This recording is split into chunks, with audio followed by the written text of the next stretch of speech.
teman-teman, perkenalkan kami dari kelompok 2 ingin menampilkan drama berjudul Kartini. Perkenalkan, nama saya Harifa Naraya Pramesita, absen 17 sebagai narator. Saya Aisyah Herunisa sebagai asisten sutradara dan siswa.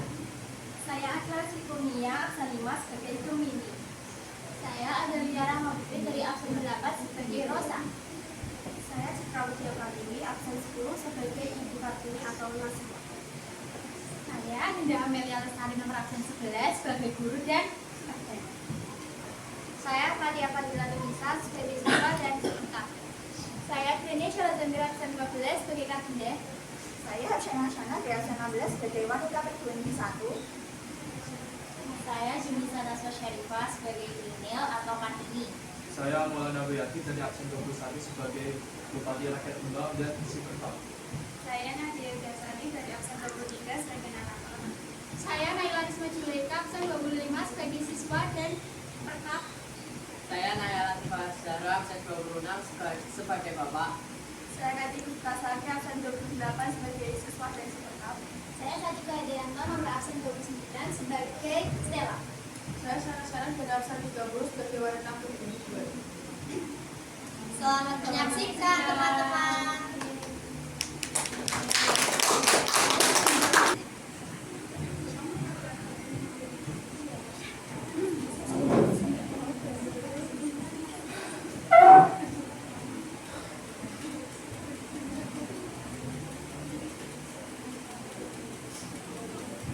Suatu pagi, para murid telah selesai upacara dalam memperingati Hari Kartini. Mereka pun kembali ke kelas masing-masing untuk melanjutkan kegiatan belajar. Saat sang wali kelas datang dan bertanya, Selamat pagi anak-anak. "Pagi, Bu."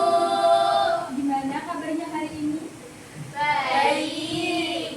Tadi kan kelas sudah menjalani upacara dalam rangka memperingati Hari Kartini.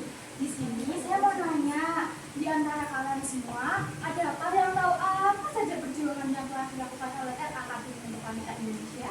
Belum tahu. Para murid pun menggelengkan kepala sebagai jawaban karena Kalian tahu nggak? ikut menanggapinya. Baiklah, karena kalian di sini belum tahu, izinkan saya untuk menjelaskan apa saja perjuangan yang telah dilakukan oleh RA Kartini untuk wanita Indonesia pada saat itu.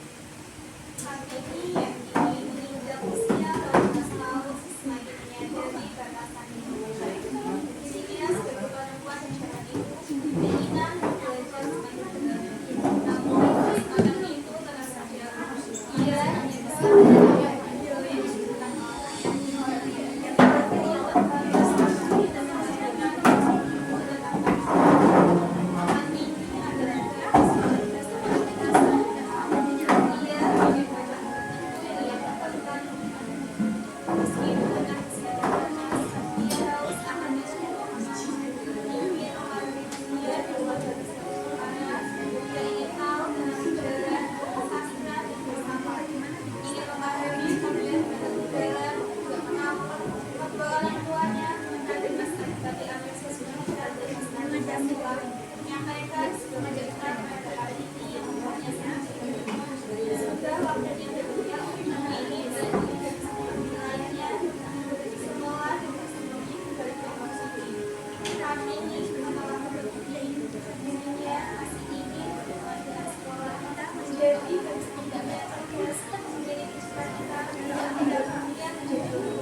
cita-cita untuk membuat dunia ini terang, Pak. Rina itu berbalik sekolah, Pak. Bu. Tidak, Rinil. Bapak tidak bisa mengikuti permintaanmu itu. Karena ini adalah adat istiadat sudah dulu. Anak perempuan tidak perlu bersekolah tinggi, nak. Ini waktumu dipingit. Pak, tidak boleh sekali saja tradisi ini tidak dilakukan. Tidak. Bapak adalah pemimpin rakyat Bupati Jepara. Tidak seharusnya Bapak menghancurkan tradisi kita sendiri. Kartini adalah perempuan tertua. Maka ialah yang pertama kali merasakan bagaimana rasanya dipingit. Dirinya bercerita kepada sang adik bahwa dirinya akan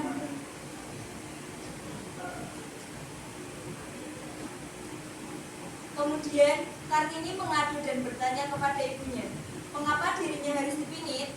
Namun, seperti para gadis pribumi lainnya, sang ibu hanya bisa memberi pengertian kepada Kartini bahwa wanita pribumi pada masa itu tidak memiliki kuasa untuk menolak permintaan atau omongan dari kaum laki-laki. Bu, Daniel mohon Bu, sudahlah dulu, laksanakanlah apa yang sudah menjadi tradisi.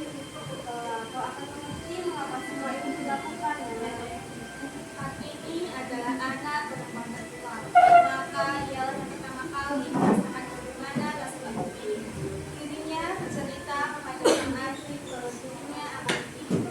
Akan tetapi dirinya tidak tahu bahwa dirinya seperti apa, karena sang ibu hanya mengatakan bahwa dirinya tidak akan setia sekarang dan saat ini pergi dirinya harus dikawal. Kau kenapa Daniel? Bagaimana ya rasanya dipingit? Entahlah, aku juga tidak tahu. Yang pasti, kau akan selalu dikawal karena kau pergi. Kau juga tidak bisa bebas berinteraksi dengan semua orang. Aku dan Kabida juga masih bersekolah, lalu kapan kita akan dipingit? Mungkin saat umur kalian 14 tahun. Kartini sedang duduk di salah satu bangku kayu yang terletak di belakang halaman rumahnya. Tiba-tiba, dua gadis berwajah Eropa terlihat sedang berjalan menuju hotel. Kartini memicingkan matanya dan segera tertawa gembira saat melihat siapa yang datang mengunjunginya, yaitu dua sahabatnya, Rosa Abendanon dan Stella. Kemudian, ia menyapa keduanya dan mereka pun saling berpelukan sebagai tanda rindu. Kemudian, Rosa dan Stella menanyakan tentang kabar Kartini. Rosa, Stella,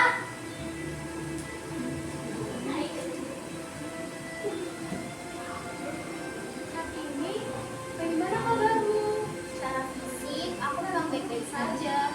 Tapi aku tidak bisa menghubungi diri bahwa badanku ini terasa perih. Kalian tahu kan, aku tidak bisa berdiam diri. Kami mengerti Kartini, kami pun sangat merindukanmu. Dan nanti gadis pribumi yang ceria dan cerdas seperti ini. Aku juga merindukan kalian. Tapi tradisi ini membuatku tidak bisa melakukan apa yang aku mau. Aku pun tak mengerti dengan tradisi ini, Kartini. Apa salahnya perempuan bersekolah? Aku juga berpikir seperti itu. Kalau kau bersekolah, apa yang kau lakukan, Kartini? Aku hanya akan melakukan apa yang dilakukan oleh wanita pribumi pada umumnya, lalu menikah. Itu yang dikatakan oleh ibuku. Kartini, ini kami bawakan buku-buku untuk beberapa di antaranya berbahasa Belanda. Kau bisa mempelajari dari buku-buku itu. Terima kasih ya teman-teman, aku tidak bisa berkata apa-apa lagi. Tidak apa-apa Kartini, kami berjanji akan mengunjungimu lagi.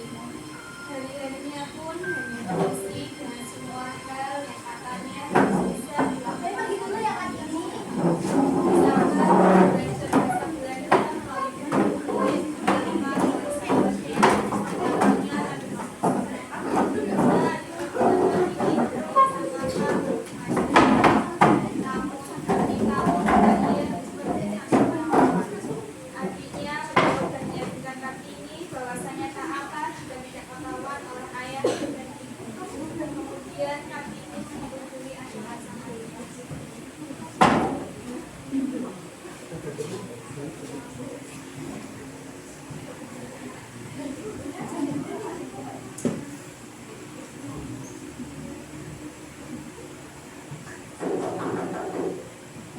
Siapa ya?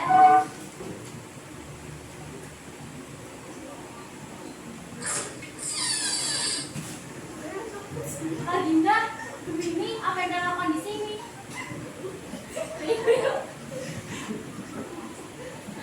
Daniel, ayo kita pergi. Kalian tahu kan, aku tidak bisa pergi tanpa pemawar.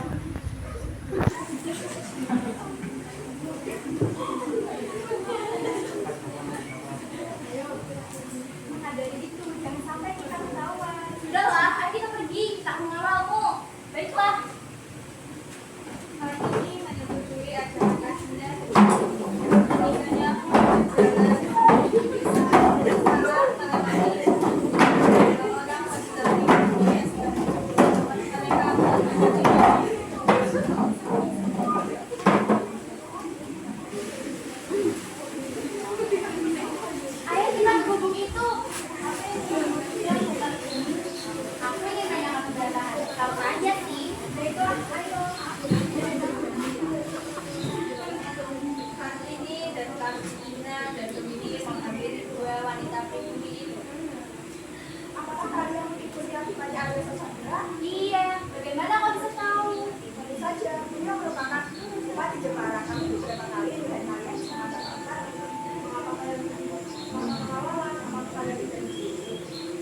bolehkah saya bertanya beberapa hal? Saja boleh.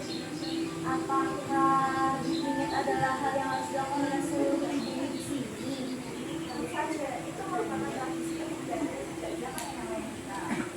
Yang kedua, itu bisa kita menjadi dari kaum laki di kaum kita. Lalu, apakah ibu bersekolah? Kami hanya rakyat biasa, tidak ideal kami tidak di sekolah. Tidak di sekolah, hanya rakyat belajar dari kaum meninggal atas.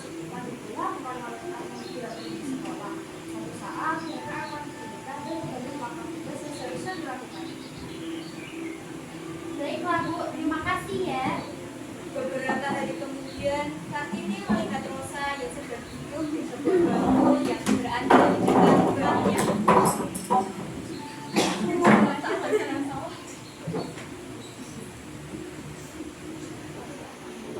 Rosa, dengan siapa kau kesini? Aku bersama dengan kedua orang tuaku. Benarkah? Kalau begitu, aku ingin bertemu dengan Tuan dan Nyonya Atendanan. Sebentar Kartini, ada yang harus bicarakan denganmu.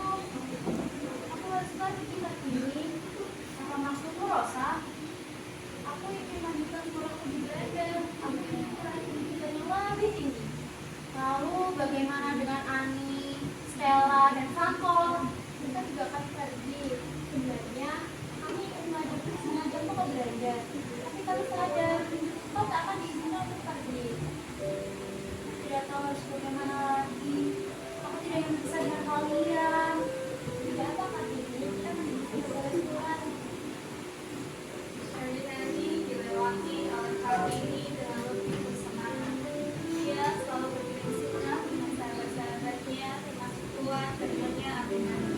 Ada banyak hal yang diceritakan oleh sahabatnya, termasuk mengajak Kartini untuk melanjutkan pendidikan melalui beasiswa peperangan.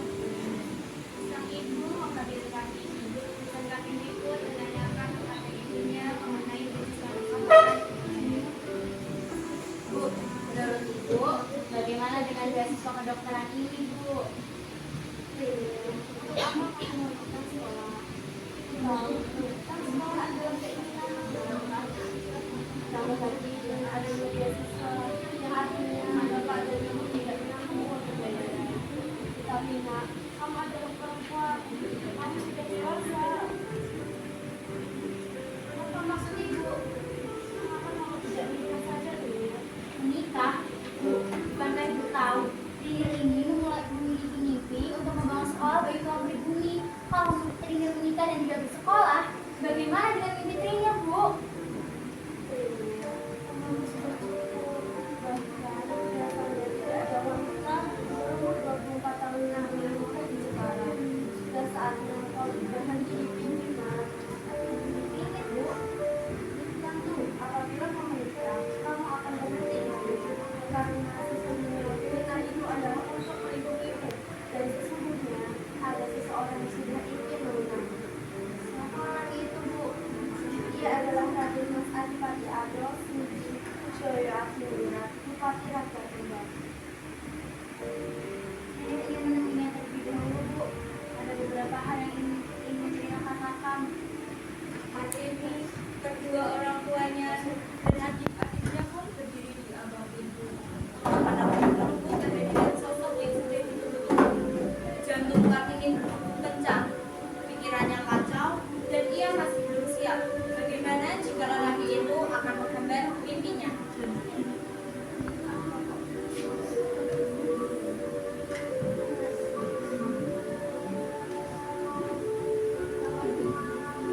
Gimana kabarnya adik-adik sendiri? Mari silakan duduk dulu.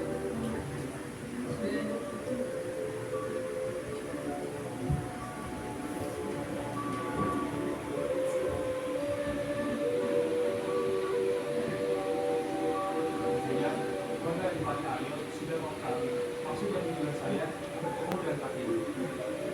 Sebelumnya, mohon maaf Adipati Aryo Sudin. Semuanya kami serahkan kepada Kartini. Kami membiarkan ia mengambil keputusannya sendiri.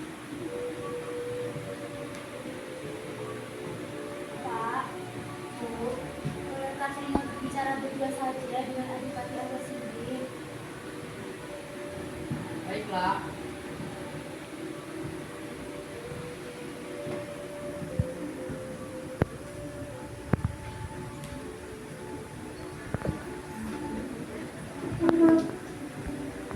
Ada beberapa hal yang ingin saya tanyakan. Saya memiliki mimpi untuk membangun sekolah bagi kaum pribumi, khususnya wanita. Setidaknya, mereka tidak mengalami keterbelakangan dalam pendidikan. Kalau begitu, bagaimana menurut Adipati Arya sendiri? Bagi saya itu hal yang sangat mulia. Saya juga sempat memikirkan hal tersebut, namun ada beberapa hal yang membuat saya belum melaksanakannya. Jika nanti melakukannya, kapan saja saya siap untuk apapun itu.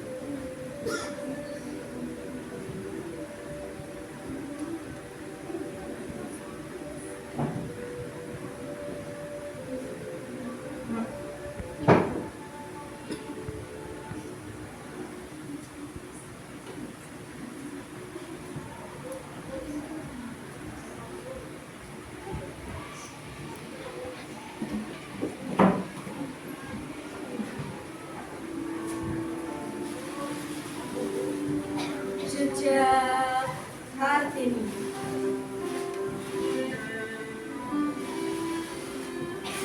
Dalam gelap pagi yang sunyi dan busuk, tumbuh jiwa Kartini penuh rindu. Rindu pada cahaya yang tak kunjung tiba dalam dunia yang membatasi wanita. Di balik tembok tinggi adat dan norma, Kartini bermimpi melawan dogma. Pena dan kertas menjadi teman, menyuarakan harapan dalam keheningan. Habislah gelap, terbitlah terang.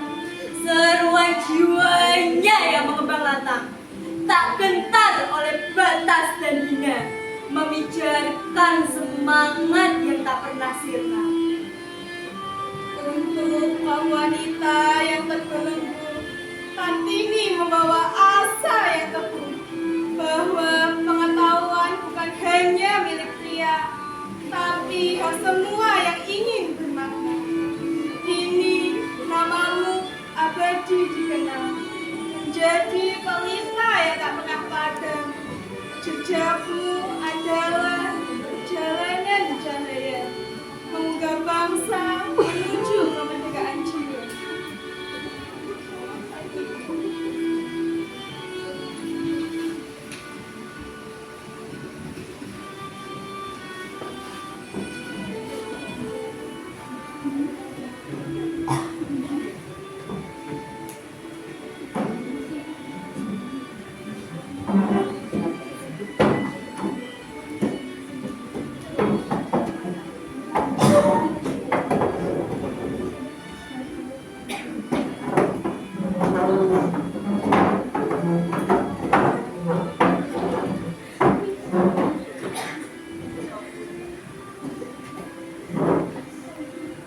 Jadilah itu perjuangan yang telah dilakukan oleh RA Kartini untuk wanita Indonesia. Setelah emansipasi panjang dan segala mimpi yang coba ia wujudkan, Kartini menutup usia pada umur 25 tahun. Kelak berkat perjuangan beliau, wanita Indonesia tidaklah tinggal dan dapat hidup dengan lebih layak.